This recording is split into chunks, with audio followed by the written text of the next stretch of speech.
Toute la création t'adore. Donc tu peux me tuer. Tu vois ça?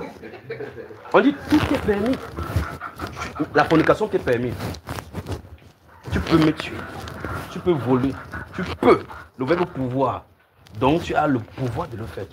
Ça t'est permis. Mais la question c'est, est-ce que c'est utile? Parce que ça veut dire qu'à chaque fois que tu vas poser la question, oui, j'ai le plein droit de faire telle chose. Après tu mesures la dimension spirituelle de la chose.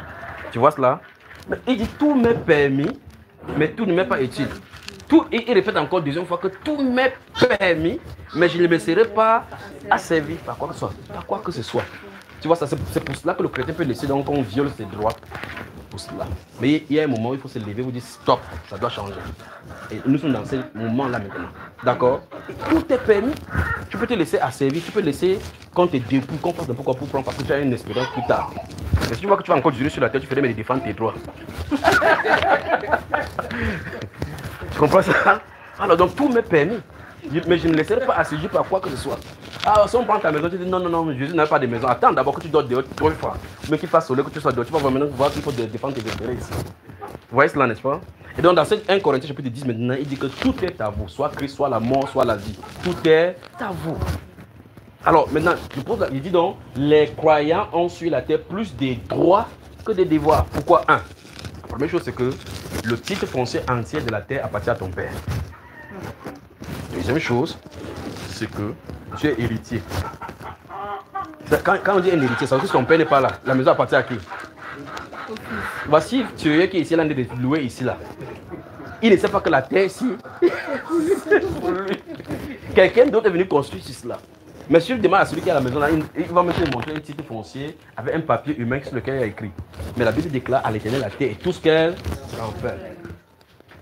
Dans Jérémie chapitre 27, verset 5, il dit que c'est moi qui ai créé la terre, tout ce qui se trouve par ma grande puissance et par mon bras étendu. Et je donne la terre à qui cela me plaît. C'est intéressant. Dieu dit dans Jérémie chapitre 27, le verset 5, il dit c'est moi qui ai créé la terre, le monde avec tout ce qui s'y trouve par ma grande puissance et par mon bras étendu. Et puis il conclut, je donne la terre à qui cela me plaît. Quelqu'un peut contester ça, hein? Très bien. Alors c'est ton père qui parle comme ça. Maintenant, je vais vous donner un petit secret. Et c'est là que je tente de vouloir parler de Romains chapitre 10 et Hébreux chapitre 13. Faisons un détour dans Psaume chapitre 2. Bienvenue dans sa sainte présence. Vous voyez que les versets ne font que sortir, non? Psaume chapitre 2. Psaume. Pour le psaume, c'est pas difficile de trouver le psaume. Psaume chapitre 2. Attendez que j'en trouve. Écoutez-moi très attentivement. Là où vous vous positionnez dans cette lumière, même si vous voulez être nonchalant maintenant, vous n'avez plus le pouvoir. Même si vous souhaitez être nonchalant en Christ, vous n'aurez plus le pouvoir d'être nonchalant. Parce que vous avez eu la malchance de vous positionner sous sa lumière. Amen. Père, merci pour ce que tu fais pour nous. Merci pour ce que tu fais. Vous êtes dans le Psaume chapitre 2. Ok. Verset dit, je donne le verset, vous lisez les 5 premiers mots, d'accord? Et il y a le psaume devant vous. Dès qu'il donne le verset, vous identifiez rapidement, vous lisez 1, 2, 3, c'est parti, le verset 8. Je te donnerai les nations. Stoppons là-bas. Il parle aux héritiers, non? Oui. Bon, depuis, dites-moi honnêtement, vous avez demandé que je mette le quartier. Est-ce que vous avez demandé même seulement votre quartier où vous habitez? Vous avez demandé ça à Dieu? Ah. Bonjour à Bobo. Bonjour à Ouaga. Bonjour à Koso. Alors, vous avez demandé votre quartier à Dieu, votre maison à Dieu, votre terre à Dieu. Mais il a dit, demande-moi. Avant de finir d'avoir la phrase, il dit, je te donnerai. Vous avez vu ça? Et on va sortir là, vous allez voir que c'est le vrai problème de ceux qui sont en Christ aujourd'hui. Ceux qui étaient en Christ dans la Bible, nous confessons leur confession par répétition. Toute votre attention maintenant. Ceux qui étaient en Christ, ceux qui sont en Christ, nos prédécesseurs qui ont écrit les Écritures, ils connaissaient ces choses que sont en train de dire maintenant. Alors, aujourd'hui, nous répétons les confessions. Celle-là, je crois qu'on va devoir prophétiser. Où la Bible est passée? Ouvre, doucement. Très bien. Voilà, qui dedans. Il avait me déranger. Ceux qui, dans la Bible, nous lisons là-bas, ces gens-ci, quand nous lisons leurs écrits, nous ne les lisons pas pour comprendre ce qui les animait et c'est pourquoi ils le disaient. C'est pourquoi vous pouvez prendre le psaume, réciter, ça ne fait absolument rien. Parce qu'on lit les psaumes pour réciter. Pourtant, les psaumes sont des sentences, des décrets. Vous comprenez cela? Pour activer dans l'esprit la solennité de notre appartenance. C'est pour ça que c'est donné. Il dit, entretenez-vous par des psaumes. Entretenir, parce qu'une maison, il faut entretenir. Ça veut dire embellissez votre vie spirituelle. Construisez votre vie spirituelle par des psaumes, pas des cantiques. Si vous dans le psaume chapitre 18, verset 4, il dit, je m'écris, loué soit l'Éternel et je suis délivré de mes ennemis. Donc ça veut dire quand il y a les ennemis, il m'a besoin souvent de m'écrire contre lui. Il dit, Seigneur, merci pour tout ce que tu fait. Et tu es délivré. N'avez-vous pas encore lu ça? Il dit, les liens de la mort m'avaient environné. Le torrent de la destruction, dans ma détresse, j'ai crié au Seigneur, loué soit le Seigneur. Et dans la Bible, on voit clairement que Paul et Silas étaient dans la prison, ils chantaient les louanges de Dieu. Ils n'étaient pas en combat spirituel, ils chantaient les louanges de Dieu. Tout à coup, les fondations de la prison se sont ébranlées. Qu'est-ce la position en Christ réellement spirituelle? Alors si nous récitons ce qu'ils ont fait par récitation, ça ne marchera pas.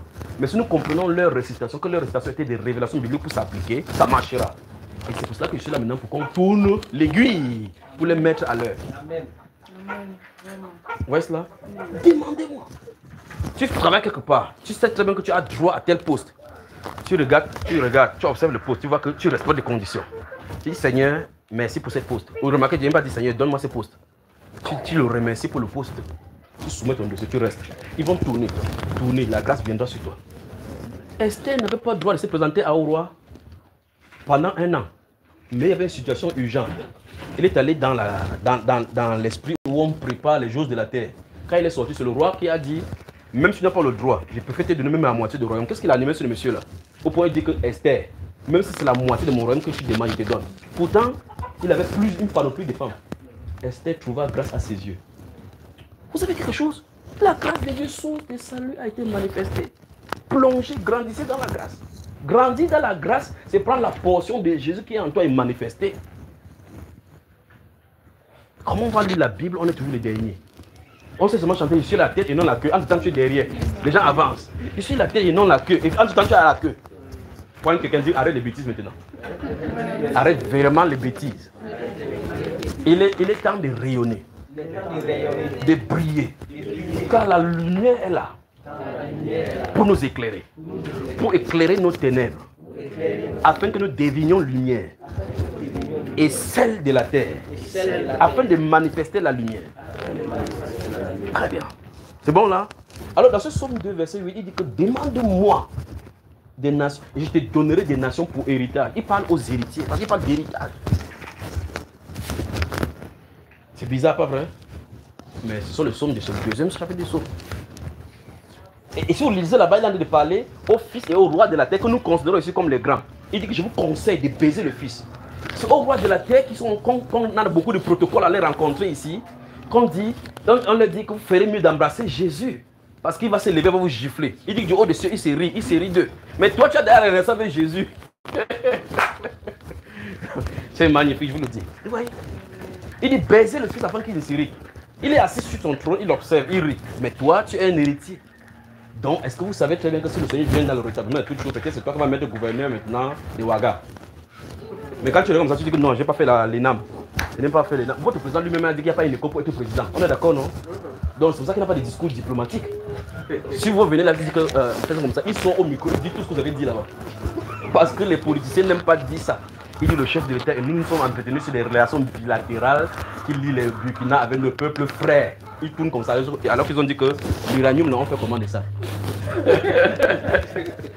Vous voyez ça les politiciens. Mais celui qui est là-bas, il dit, c'est que tu dis qu'on veut l'uranium. Il dit qu'on s'est rencontrés là, il dit que si on ne donne pas l'uranium, on va créer la guerre.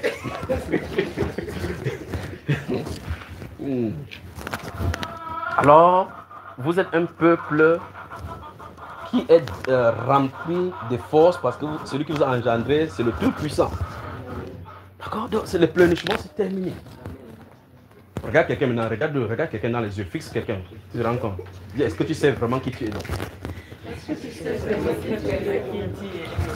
Si vous êtes dans un lieu de service, vous êtes dans un quartier, comme nous sommes dans un quartier, si ton voisin est militaire, si son mari, le mari de la femme s'il veut le militaire, tu passes mais tu ne salis pas la femme là. Parce que s'il dit à son mari que tu l'as dragué, tu as un problème, pas vrai? Parce qu'il porte un attribut de militaire.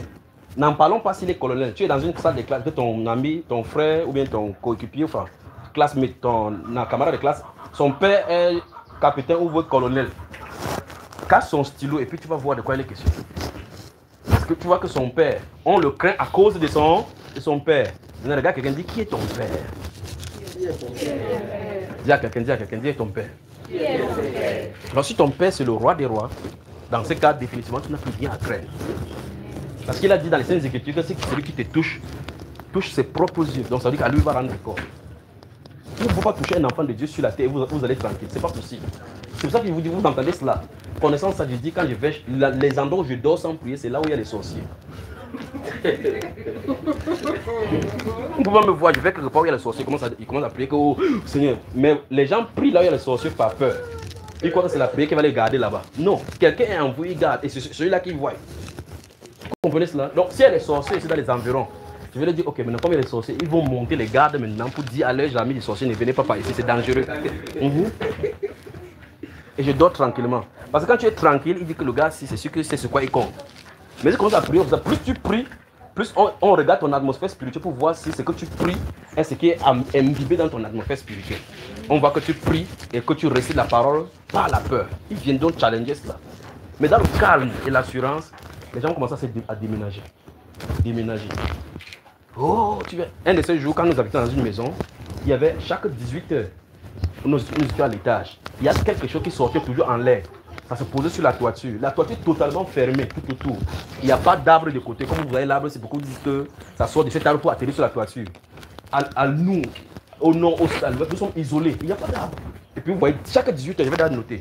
18 heures, vous entendez sur la toiture, et puis vous sentez que c'est entré dans la toiture, dans le plafond. Et puis ça fait dans le plafond. J'ai pris le temps pour observer. Je vais donc à l'extérieur de la maison, je regarde. Avec ma femme, je dis, viens. Quand tu regardes, est-ce que tu as vu un arbre? Non. Parce que s'il y avait un arbre à la maison, on dirait que c'est un oiseau qui a quitté de l'arbre. Alors il n'y a pas d'arbre. Je regarde tout dans l'environnement. Il n'y a pas possibilité que quelque chose qui fasse. Il n'y a pas d'arbre dans l'environnement.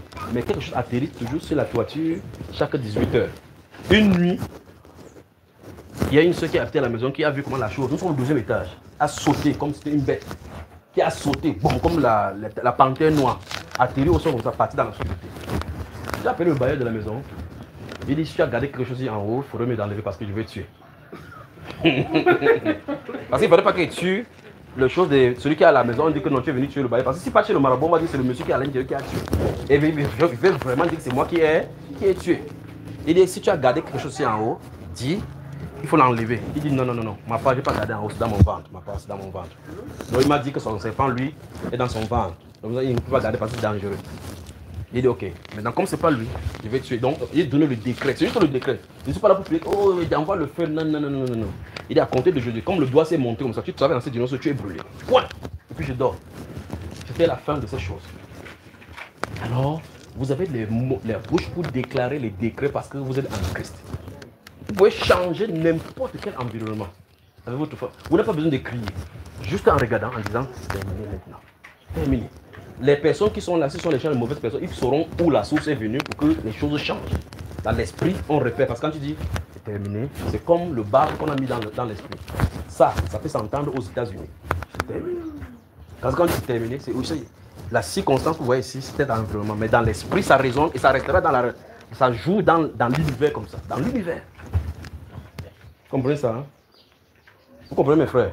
Alors, donc, je vais vous donner un premier secret maintenant pour qu'il n'y ait plus de frustration dans la marche de votre vie en relation avec le Seigneur. Il dit, c'est cette frustration, la non-connaissance de ce que je vais vous montrer maintenant qui a fait qu'il y a beaucoup de frustration. Comment donc on est des héritiers? Comment donc on est de la lumière? Comment donc on a tout ce que nous sommes en train de voir là maintenant, mais jusque-là, ça ne marche pas. Quand vous attaquez quelqu'un, même celui qui est en Christ, vous allez voir, il va se dire que ma vie ne donne pas. Et quand il a le réflexe de savoir qu'il ne doit pas dire ça, il dit que Jésus règne. Oh, là n'est pas la question, parce que même si il ne dit pas, il règne quand même. Vous comprenez cela? Ma soeur, comment tu vas? Il dit Jésus est sur le trône. On n'a pas posé la question où est Jésus. On dit comment toi tu vas. Il dit Jésus, tu dis comment parler de Jésus. Jésus est sur le trône. Il était où d'abord? Vous comprenez ça? Dis à quelqu'un, change ta confession. Donne ta vraie confession. Car ta parole est ointe. Dans ces proverbes-là, la Bible déclare que de ta bouche tu jureras des fruits. Donc, par la bouche, tu peux proclamer la mort. Tu peux proclamer la vie. C'est la parole puissante que nous prêchons. C'est pour ça que tu peux prêcher, quelqu'un croit et la vie. Pensez-y. Vous parlez à quelqu'un, la personne croit et la vie éternelle. Pourtant, vous n'avez pas calculé que je vais parler pour qu'il ait la vie éternelle. Vous parlez juste, la chose sort et la personne croit. Oh ma soeur, ce que tu m'as dit m'a touché, ça a fait, j'ai changé ma vie. Vous devez savoir que quelque chose vous contrôle. Et cette chose qui vous contrôle, cette personne qui vous contrôle là, c'est lui qui gouverne ta vie. Et ta bouche donc va donner dans la direction qu'il veut pour toi. Quand tu te lèves le matin, tu dis, oh Seigneur, je te loue de ce que je suis une créature merveilleuse. Le prince est encore debout par la grâce du souverain sacrificateur, le grand Jésus. Le prince marche. Remarquez bien comment vous étiez surpris que vous étiez les ambassadeurs. Mais pourtant, c'est écrit dans 2 Corinthiens chapitre 5, verset 19. Dieu était en Christ réconciliant le monde avec lui-même en imputant point aux hommes leurs péchés. Et il a mis en nous des paroles de la réconciliation. Il a fait de nous quoi? Des ambassadeurs. Vous entendez ça? Dans 2 Corinthiens 11, il dit quoi? Nous sommes des ministres quoi? Des justices. C'est quand même terrible. Tu es ministre de justice. Donc tu peux faire de culpabiliser les gens. Tu peux faire condamner les gens. Parce que tu dis ce qui est juste sur la terre. Tu peux dire que quelqu'un est justifié. Je viens de vous apprendre cela. Vous avez été justifié il y a cela plus de 2800 ans. Depuis maintenant. Et vous êtes surpris maintenant que, mais dans ce cas, pourquoi le péché me dérange? Parce que justement, tu es ignorant. Le péché peut être tenté, séparé de toi. Vous pouvez imaginer que le président peut donner la grâce présidentielle à tous les prisonniers, que libérer les gens qui ont été faits, ceux qui ont eu fait le meurtre dans tel jour, ceux qui ont sont défilés, et qu'on les a fait, libérer-les. Dès qu'il dit libérer, il signe comme ça le décret là, vous avez la grâce qu'on appelle la grâce présidentielle. Mais on vient là-bas, on te dit que le président a libéré les gens, il dit non, je ne sors pas. Comment on va faire pour te sortir là? Tu as refusé la grâce qui t'a été donnée. Non, la grâce de Dieu, source du salut pour tous les hommes, a été manifestée. Elle nous enseigne à renoncer, écoutez bien le mot, à renoncer à l'impiété. Ça veut dire quoi? Ça veut dire que la grâce est là, c'est à toi maintenant de renoncer à un style de vie. Parce que si la grâce n'était pas là, dans cette grâce il se trouve la grâce pour croire, la grâce pour entendre et comprendre, la grâce pour se séparer du péché, la grâce pour commencer avec le Seigneur, la grâce pour demeurer en lui, la grâce pour grandir en lui, la grâce pour expérimenter lui, la grâce pour vivre pleinement en lui, et puis la grâce pour le manifester. Voilà, parce qu'il est disponible. Mais il a dit quoi? Renoncer aux convoitises mondaines. Renoncer. Parce que s'il n'était pas là, personne n'a le pouvoir de lutter contre le péché. Il n'y en a pas. Vous ne pouvez pas. Mais juste en connaissant ce qu'il a fait à la croix, le pouvoir des péchés s'extombe. Vous connaissez maintenant vos droits. Vous connaissez que le péché n'a plus de pouvoir sur vous. Vous pouvez éloigner le péché par simple parole. Toi, aujourd'hui, c'est la dernière fois que tu touches ce corps, parce que ce corps, c'est le corps de justice. Romains chapitre 6 dit quoi? Livrez-vous vous-même à Dieu. Vous voyez cela? Livrez vos membres à Christ comme des instruments de justice. Ça ne tendait plus vers l'iniquité. Ce pied n'ira plus vers le péché. Dès que vous dites comme ça, il commence à conduire vos pas. Mais si vous restez tranquille, dites Seigneur, je souffre dans le péché. Je souffre dans le péché. Bon, supposons que la barrière est ouverte, on dit sort là-bas, il y a danger. On dit que Seigneur, la porte est ouverte, c'est trop loin. La porte est ouverte, c'est trop loin. Comment tu vas faire donc pour faire? La porte est ouverte. Jésus est la porte. Tu entres par là, il y a les verts pâturages. Il y a quelqu'un, entre par là. Il y a quelqu'un, entre par là. Entre à la porte. Là-bas, il y a le berger. Et le berger est la porte. Et le berger est le chemin pour y arriver. Et le berger est le nourrisseur. Le berger est le vert pâturage. Il dit, si vous faites ça, vous faites le pas de foi, vous trouvez de repos pour vos âmes. Donc ne craignez point. Vous êtes une race élue, un peuple choisi, un sacerdoce royal. Vous entendez ça? Une sélection royale. Sélection. Sélectionnée par prédestination à appartenir au Dieu des cieux. Et voici quelqu'un sur la terre, d'autres ont déjà les rides par espace, qui passent par une minute. Il a déjà appuyé sa joue comme ça. Là. Tu dis bonjour, il fait bonjour comment? Parce que sa vie ne donne pas. Qu'est-ce? Il ne connaît pas où il a été engendré, par qui a été engendré. C'est votre père qui commande au matin. C'est votre père qui ordonne le soleil, qui ordonne la pluie. Alors, remarquez bien Isaac, si vous lisez le Genèse chapitre 20. Isaac, quand il y avait la famine sur la terre, Isaac voulait fuir pour partir. Et Abraham avait fui aller en Égypte, aller chez Abimelech. Quand Isaac lui voulait fuir, Dieu lui a dit, ne quitte pas là-bas. Ne descends pas en Égypte. Là-bas, ok, il y a la sécheresse, il n'y a pas de souci. Il y a la sécheresse sur toute la terre, mais lui, il a semé, il a moissonné au centuple. On creusait le puits ici. Si tu es appartenant à Isaac, tu creuses le puits, l'eau sort. Les autres personnes creusent le puits à côté de ton puits, l'eau ne sort pas. Parce que celui qui est avec le Seigneur est considéré différemment au ciel. Tu touches, ce que tu touches est béni. Mais imagine quelqu'un sur la terre, moi je suis qui suis venu accompagner les gens sur la terre, continue à aller t'accompagner. Vous entendez cela? Regarde quelqu'un maintenant dit que tu n'es pas n'importe qui. Tu es de la race royale. Pas de la race royale terrestre. La race dont la classe ne se trouve pas sur la terre. Alors, Excellence, parle comme des saints diplomates. Les saints diplomates représentent valablement leur pays. Toi, tu es un diplomate d'un royaume. Diplomate qui parle en faveur de l'univers. Donc, en fin de compte, tu es un diplomate hors norme.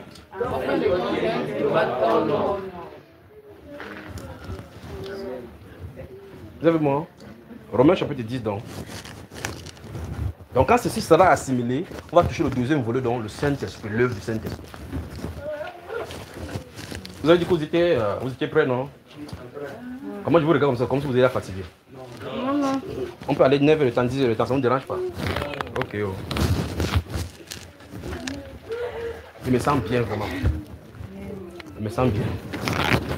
Que le Seigneur vous bénisse, que le Seigneur vous bénisse. Amen. Romains chapitre 10. Tu es là? Vous êtes dans Romains chapitre 10. Romains 10, tu y es? Oui. Très bien. Maintenant, je veux que tu me dises le verset 7 à 9. Verset 7. Nous lisons. Il dit, où qui descendra dans l'abîme, c'est faire remonter Christ dans les morts. Dans le verset 6, il dit, ne dit pas qu'il montera au ciel. Vous voyez cela? Donc, en tout cas, le point c'est ceci. Le Saint-Esprit nous dit clairement, ne dites plus ça, il y a des choses. Ne dites pas ces choses. Ne dites pas cette bêtise. Commençons au verset 5. Au verset 5. Oui. Je repars aussi. Ah, c'est Thomas, c'est ce que tu lis. En effet, Moïse définit ainsi la justice qui vient de la loi. Oui. L'homme qui mettra ces choses en pratique vivra par elles. Mais, voici comment parle la justice qui vient de la foi. Stop. Je veux toujours t'attendre, soyez concentré ici. L'apôtre Paul dit ici, en contrastant le comportement des gens qui sont sous la loi par rapport aux gens qui sont sous la foi, il dit que voici comment Moïse, voici la définition de la justice qui vient de la loi. Puis il dit maintenant que, mais, ça veut dire qu'en contraste, par rapport à ce que la loi dit, Moïse lui disait, quiconque mettra ces choses en pratique vivra par elle, sachant que personne ne peut mettre ça en pratique. Donc définitivement, personne ne vivra pas la loi. Maintenant il dit, ok, voici donc la justice qui vient de la foi. Vous êtes ça, non? Il dit, voici donc comment parle la justice qui vient de par la foi. Par conséquent, il a dit ceci. Ceux qui sont du peuple de la foi sont justifiés avec ces styles de déclaration. Allons-y. Ne dis pas en ton cœur qui montera au ciel. Oui. C'est sans faire descendre Christ. Stop. Donc si je dis qu'il va monter au ciel, qui a l'eau c'est pour voir comment le ciel est, ne dis pas de ces choses. C'est une parole de doute. Parce qu'on a dit prêcher au ciel, tu dis, qui est dans là au ciel pour rentrer, parce qu'il est même sûr que c'est parce que les gens des fois ne parlent pas comme ça. Ne dites plus ça. C'est en fait descendre Christ. Donc tu peux parler de faire descendre Christ encore du ciel. Et ne dites pas, ou qui descendra au séjour des morts. Qui descendra dans l'abîme. Dans l'abîme, oui. C'est faire remonter Christ dans les morts. Il était là-bas. Donc le Seigneur a dit clairement qu'en fin de compte, que ce soit en haut, que ce soit en bas, le Christ gouverne. Il a déjà fait, il a déjà accompli. Donc il n'y a point de doute pour ceux qui ont la foi. Continuons maintenant. Que dit-elle donc? Que dit-elle donc? Stop. Donc, en clair, comment manifester donc la parole de la foi? Le peuple de la foi, comment il se comporte? Comment donc il parle? La parole est près de toi, près de ta bouche et dans ton cœur. Le Saint-Esprit s'attend donc à ce qu'on fasse quoi? On dit la parole. C'est tout. Voilà l'enseignement qui est là-bas. Vous avez entendu? Très bien. C'est là où les pentecôtistes sont plus. Maintenant que tu confesses de ta bouche, on dit qu'on reçoit en disant que le Seigneur te confesse. C'est pas ça dont on doit parler. On a de parler de la parole de foi pour être justifié. Alors tu es justifié, voilà comment on fait. Parce que comment on se comporte. Il dit que dit-elle donc cette parole de foi? Il dit qu'elle est près de toi, près de ta bouche. Ben, ça veut dire que quoi? On attend que ta bouche fasse quoi, frère? Et puis il dit maintenant que si tu confesses de ta bouche le Seigneur Jésus, et si tu crois dans ton cœur que Dieu l'a ressuscité d'entre les morts, tu seras sauvé. Car c'est en confessant de la bouche qu'on parvient à quoi? Et c'est en croyant du cœur qu'on parvient au... Alors, selon qui est écrit, quiconque invoquera le nom du Seigneur, au verset 13 là maintenant, quiconque invoquera le nom du Seigneur sera sauvé. Puis maintenant, les questionnements commencent au verset 14. Comment donc invoqueront-ils ceux en qui ils n'ont pas cru? Comment en entendant-ils parler s'il y a personne qui peut ainsi dessus? Vous voyez? Maintenant, verset 17. Oh, le verset 17, le verset 18, tu regardes mon doigt comment? Oh, le verset 17. Ainsi, la foi vient de ce qu'on entend. Très bien. Et ce qu'on entend vient de la parole de Dieu. Donc, nous nous trouvons maintenant dans la fondation des problèmes chrétiens. Des problèmes chrétiens. Regardez bien l'esprit ce qu'il dit. La fondation des problèmes chrétiens, c'est ça. Ça veut dire que le style des paroles que tu as entendues peut te produire une mauvaise foi. Et par conséquent, une mauvaise marche dans la foi. Vous voyez ça? Parce qu'il a dit la parole est près de ta bouche. Si tu passes le temps à confesser que ma vie ne donne pas, est-ce que qui est même sûr qui est déjà sauvé? Personne n'est jamais sauvé, n'est jamais mort pour le... Tu ne marcheras jamais. Ceux qui ont cru dans la Bible, comme j'ai dit, avaient l'assurance de leur salut. Vous entendez que l'apôtre Paul dit, dans Galates chapitre 2, verset 20, il dit, j'ai été crucifié avec Christ. Quand vous lisez l'évangile, vous avez vu Paul à côté, c'est l'un des bandits qui était à la croix. Il n'était pas là. C'est pas Paul qui était là, on est d'accord. À gauche et à droite de Jésus n'était pas l'apôtre Paul. Il n'était pas là-bas. Mais il dit, j'ai été crucifié avec Christ. Et si je vis, ce n'est plus moi qui vis, c'est Christ qui vit en moi. Si je vis maintenant dans la foi, je vis dans la foi au Fils de Dieu qui m'a aimé, qui s'est lui-même livré pour moi. Il ne dit pas pour nous, il dit pour moi. Donc il connaît ça pour lui. Maintenant, quand les gens ça nous confessons, ça dit, je suis en Christ, je suis en Christ. Après, quand il y a la tribulation, tu dis, hey Seigneur, est-ce que je suis ton enfant? L'enfant de Dieu n'est pas là. Tu ne peux pas être ton enfant maintenant, le lendemain, tu doutes d'être son enfant. Tu es son enfant, tu es son enfant. S'il répond, tu ne réponds pas, tu es son enfant. Vous savez moi? Ces excellences, vous m'entendez les excellences? Oui. Vous savez que même avec ces excellences, on ne parle pas au diplomate n'importe comment. Vous pouvez dire un décret là sur moi. Vous êtes des excellents. D'accord? Alors, que le Seigneur vous bénisse. Alors, la parole de la foi que nous devons proclamer n'est pas loin. C'est dans ta bouche et dans ton cœur. Donc, le Seigneur s'attend à ce que nous relâchions cette parole-là sur chaque domaine de ta vie. Quelque chose ne va pas. Sache que tu es quelqu'un qui doit faire que cette chose-là va. Quelque chose ne marche pas. Dis à cette chose de marcher. Vous avez lu le livre d'Ézéchiel, chapitre 37. Vous avez lu le chapitre 37 d'Ézéchiel, le prophète d'Ézéchiel. La vallée des ossements, où il y avait les ossements, il y avait les têtes partout. Il y avait tellement de morts. Il a dit, fils de l'homme, ces os peuvent-ils vivre? La raison scientifique est venue dire que, scientifiquement parlant, quand les os du fémur sont mélangés avec les os du tibia, avec les crânes, on ne peut pas distinguer de quel os ça veut dire. Il faut faire l'analyse ADN pour pouvoir faire. Même si tu fais l'analyse ADN, tu associes les os là-bas, ça peut vivre. Dieu a dit, alors, fils de l'homme, prophétise sur les ossements humains, que la chair vienne. Qu'est-ce qu'il a dit d'enseigner? Que si quelque chose n'a pas de vie, parle la parole du Seigneur. Ça va prendre vie. Parle. Ah, ma vie ne donne pas. Ma vie ne donne pas. Je vais faire comment pour m'en sortir? Je ne peux pas m'en sortir. Les temps sont durs. Au Burkina Faso, les prix de l'essence ont augmenté. Tous les temps sont durs. C'est le temps du Burkina Faso, pas le temps des enfants du Burkina Faso. D'accord? Parce que Dieu peut renvoyer la famille sur la terre, secouer un pays pour amener les gens à lui. Mais toi qui as l'intérieur, qui appartient à Christ, c'est différemment. Quand, du temps de la famine, il pourvoyait à Élie. Élie mangeait, la veuve mangeait, les gens étaient dans le même pays. La famine était là, la sécheresse était là, la femme ne manquait pas la nourriture chez elle. Pensez-y maintenant. Alors je pose la question, d'où sortait cette nourriture? Elle avait un champ privé dans la maison où la nourriture sortait. Alors c'est le Seigneur qui s'occupe de la détresse, qui peut tout faire pour vous. Les gens s'y sont fatigués. Regarde leur tête. Levons-nous, on peut voir. Levons-nous, tu salues quelqu'un, tu dis bienvenue dans sa sainte présence. Bienvenue dans sa sainte présence. Encore. Encore.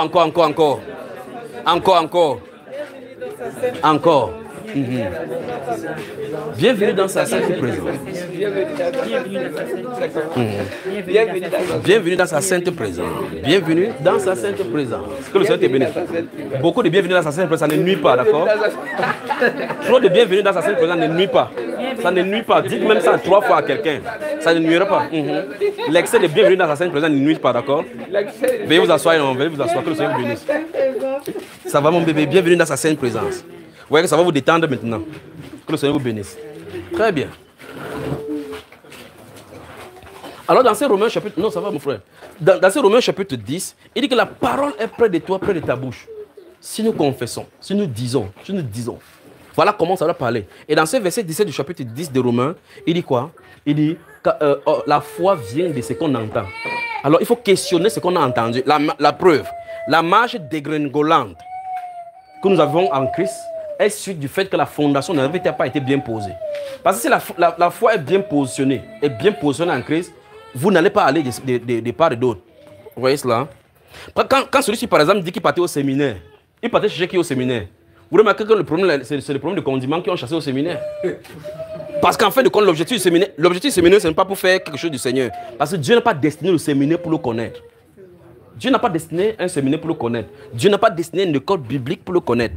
Dieu n'a pas destiné les dénominations pour le connaître. La Bible déclare, dans 2 Chroniques au chapitre 16, verset 9, la Bible déclare que les yeux du Seigneur parcourent toute la terre pour chercher ce dont le cœur est tout entier à lui. Vous voyez cela? Quand vous êtes n'importe où, les yeux du Seigneur sont sur les justes et ses oreilles sont attentifs à leurs cris, à leurs prières. Si tu es n'importe où, tu as soif de Dieu, il va te retrouver là-bas. Quand Corneille était quelque part dans sa chambre de prier, personne dans la ville ne savait que Corneille était en train de prier. Mais au ciel, Dieu savait que quelqu'un était là qui était connecté au ciel. Pierre, qui avait le Saint-Esprit, qui était le capitaine, même se demandait à Pierre que va détecter un enfant de Dieu à Césarée, il ne devait pas savoir. Il pouvait venir prêcher à Césarée, traversant la maison, il va voir la maison des militaires, il va dire, la militaire, s'il n'est pas là-bas, il va me tuer. Pas vrai? Parce que chez un capitaine, il va dire, s'il n'est pas là-bas, les Romains, c'est lui qui avait tapé Paul, il n'est pas là-bas. Mais c'est justement là-bas que le salut des païens entre. Vous comprenez? Alors, maintenant, pensez ici, Corneille est en train de prier, il n'est pas là à la synagogue, il n'est pas allé faire les choses. Alors, qu'est-ce qui se passe? Maintenant, le Saint-Esprit vient par cet ange-là, il dit, envoie maintenant à Joppé, appelez Pierre, il est logé, c'est un courrier près de la mer, appelé Simon. Fais le faire venir, il t'annoncera des choses par lesquelles tu es sauvé. C'est bon, tu cherches. La connexion de notre cœur au ciel nous ouvre des boulevards pour le salut. D'accord? Mais le vrai problème là, c'est que la culture humaine, la tradition humaine nous a enseigné à aller chercher Dieu quelque part. On doit chercher Dieu dans nos cœurs en soupirant comme vous soupirez. Seigneur, révèle-toi à moi. Seigneur, révèle-toi à moi. Et il commence à te conduire. Il te met en connexion avec des personnes qui vont te permettre de marcher comme il veut. D'accord? Ces excellences, les saints excellences. Les saints excellentissimes diplomates du ciel. Vous voyez que non seulement vous êtes les saints parfaits, les bons extraterrestres, vous êtes maintenant les saints diplomates, les ambassadeurs, ces excellences. Imaginez que si tu pars dans ton bureau, après 3 jours, tu viens, tu dis, c'est comment ma soeur, ça va, ta famille, ça va bien? Non, je suis diplomate. Il dit, oh! 3 jours là, ça t'a fait quelque chose. Il dit, ça m'a vraiment fait quelque chose. Je suis ambassadeur maintenant. Il dit, oh! Tu dis, vous savez, la confession, pas la récitation. Il parle de la confession. C'est relâcher la parole de foi qui se trouve en vous. Ça change votre environnement. Ça change votre environnement. Parce que tout est créé par la parole. Vous dites, ah, ma vie ne dose pas. Ça va attirer. Écoutez bien. Les puissances des ténèbres sont saturées sur la terre. Et ils sont prêts à exécuter les mauvaises paroles sorties. C'est pour ça qu'il ne faut pas dire des malédictions sur quelqu'un. Ils vont exécuter rapidement. Même pas toi. Même si vous allez dans n'importe quel bout où la foi vous pousse à l'extrême, ne dites jamais, Seigneur, je ne veux plus de toi. Ne faites plus jamais ça. Vous faites ça. Une puissance va vous envoyer que pour revenir au Seigneur, il va falloir la grâce de Dieu. Ne faites jamais ces confessions. Si vous voulez essayer là maintenant, vous allez voir à partir de maintenant là, dès que vous sortez, le péché va commencer à vous envahir, vous n'avez plus le pouvoir. Juste ça. Mais à contrario, comme la lumière est présente, ça se trouve que le boulevard maintenant pour la clarté est venu. Qu'est-ce qu'il faut faire? Je marche dans la lumière. Je suis la lumière du monde. Ceci doit être conscient en toi que même si Ouagadougou est dans les ténèbres, tu n'es pas dans les ténèbres. Tu appartiens à un autre royaume, à une autre dimension. D'accord? Voilà donc la parole de foi. Voici comment les hommes de foi parlent. On ne pleurniche pas sur son sort. Parce que le sort dans lequel tu te trouves maintenant peut être fonction de la connaissance des dimensions spirituelles que tu vis. Il y a des gens qui sont là parce que leur papa leur dit que tu dois être telle chose. C'est ton papa qui a dirigé ta vie. Pourtant, il devait te faire connaître le Seigneur pour entrer là où le Seigneur t'a créé. C'est pourquoi il t'a destiné. Mais comme on a vu pour tout à l'heure, là, il y a les gris-gris. On t'a amené quelque part pour les gris-gris, pour faire pour que les choses... Plus on t'amène dans le gris-gris pour arranger ta vie, plus on te plonge dans les ténèbres. C'est les bénédictions du Seigneur qui enrichissent et ne font suivre d'aucun chagrin. Alors, je suis ravi de vous annoncer encore ce soir que les très saintes lumières dont vous êtes des diplomates du ciel. Et que les diplomates du ciel, quand ils passent n'importe où, aucune puissance ne les stoppe. Parce qu'ils ont des plaques vertes pour d'autres pays, corps diplomatique. Pour vous, ce n'est pas corps diplomatique. Votre plaque, ça va être corps saint diplomatique. C'est CSD. Imaginez, vous mettez votre plaque blanc, vous mettez CSD. La police vous stoppe, vous dit oui. Il dit, vous êtes de quoi? Il dit, c'est le corps saint diplomatique. Il dit, c'est quelle catégorie? Catégorie céleste. Monsieur l'officier peut partir. Il dit, vous pouvez partir, révérend. Allez faire ça, quand vous m'amenez en cellule, ne dites pas que c'est le frère Junior qui avait dit. Parce que les mondains entendent le langage des mondains. D'accord? Mais vous êtes plus que cela. Au-dessus des diplomates de la terre. Au-dessus des présidents de la terre. Pensez-y. Parce que si l'esprit du Seigneur habite en vous, c'est l'esprit supérieur. Daniel était avec Nebuchadnezzar. Nebuchadnezzar craignait Daniel plus que tout autre royaume. Parce qu'il avait en lui l'esprit de Dieu, pouvant décoder les énigmes. S'il vient chez toi, il te dit, quand Samuel lui arrivait quelque part dans un pays, quand il arrive, chacun courait, chacun a peur. Quand il reste tranquille sans parler, chacun a peur parce qu'on ne sait pas pourquoi il est là. Quand il arrive, on dit, est-ce que c'est la bonne nouvelle ou tu apportes ou c'est la mauvaise nouvelle? Le roi tombe ou il ne tombe pas. Vous sentez ça? Les gens, quand ils se mettent en présence du roi, le roi tremble. C'est ça que Dieu veut faire ces derniers temps-ci. Amen. Hébreux chapitre 13.